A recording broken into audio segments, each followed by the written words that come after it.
Rasil Efendi sözüne men anda özümden bir юбилей тәкъдим итәсем килә, чөнки менә без мусульманнар буларак безнең үзебезгә якын булган Коръән басмасы бар. Ул Казан басмасы дип атала һәм истә булуымча аның беренче тапкыр дөньяга чыгуы Санкт-Петербург шәһәрендә 1787 елда булган.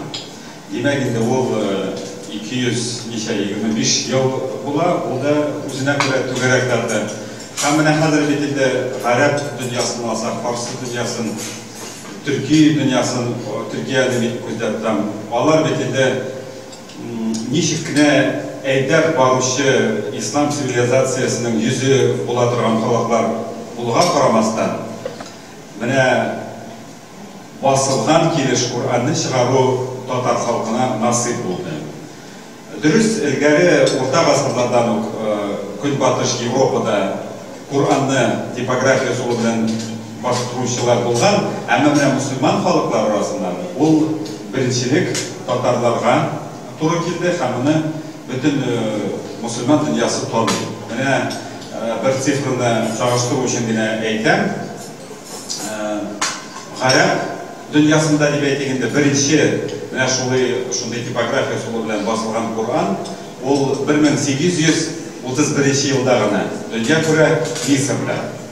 Димәк, безнең инде ярты гасыр илгәре инде андый эшләнгән дип әйтергә кирәк. Һәм шунысы да игътибарга лаек минемчә, ул басылган Коръән Санкт-Петербургта типографияда ул вакыттагы технология буенча металлдан куела иде хәрефләр.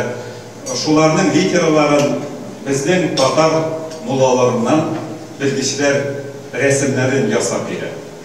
Һәм менә бу Казан басмасы дигән хәрефләр, Казан басмасы дигән Коръән бу 100 ел дәвамында камилләшеп килә. Аннары ул Санкт-Петербургта берничә басма күргәннән соң Казанда 1801 елдан ук басыла башлый, чөнки безнең Казан университеты типографиясында басмахана оештырыла.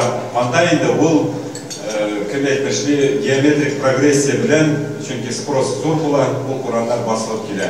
Һәм хәзерге вакытта менә бу компьютер хәрефләре булсын, гарәп хуруфаты, алар нигездә менә бу татарлар сүрәтләгән Казан басмасына иялеп эшләнгән бөтен хәрефләр дип әйтергә була.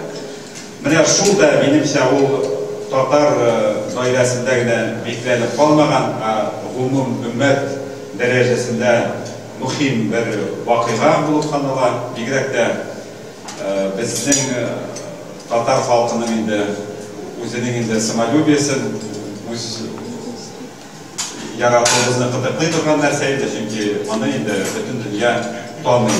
Менә бу башка бәлкем Европа өлкәләрендә без алай күрсәтерлек эшебез булмаса да, менә типография юлы белән зур тиражлар белән Коръәнне бастыру эше ул әлбәттә без пионерлар һәм Россиядә хәтта менә шул 19 гасыр дәвамында ул экспорт доход китерә торган, бик зур табыш китерә торган малга әйләнә Казан басмасы Коръән.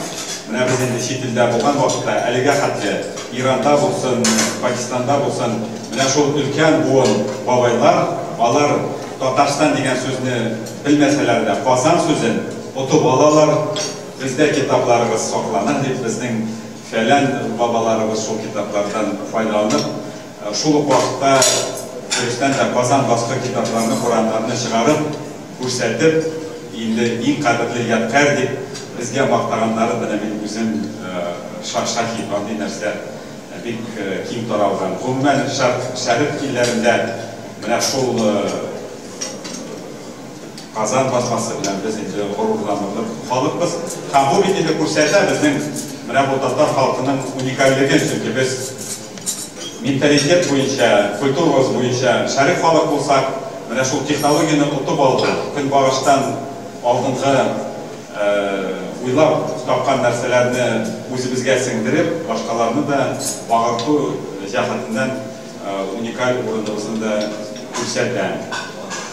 Мин инде fırsattan faydalanıp tağın da bu uyuşturucu işleri bilen şüghullanırga göre bütünügüzge ulu rahmet sözlerini aytasım kile. Çünkü mana şuşu bizning yasalma rivişte, Sovet çağında, ateizm çağında intelligensiyani ham ruhaniyalikni, dinni yasalma rivişte ayırgan periyod tügenine kile.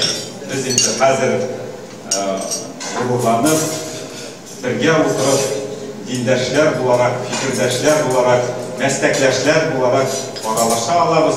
Elbette benimse bu en zor girişu özüne göre algarış. Çünkü yani biz şimdi bu ülkede de işlevimizge ikinizden baktık, vakit gitken ben hali hatırlayıp Sovet vaktin soңғы vaqtlarında şulay oturgan vaqtda birbirlerimiz duaga qo'lni da ko'targa yolaydi. Qanday vaqtlarda bo'ldi bitti. Mana hozir endi oddiy narsa bir kulki xotira bilangina qoladi.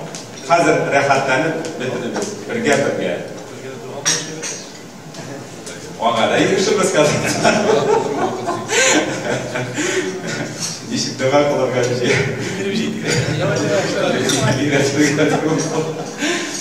Hazır indirde yaşadığı bir uzak süre olsalar, Mufti Hazretlerinin de sizlerge gayreti üstü, siz o ben sözde tanışırsanız.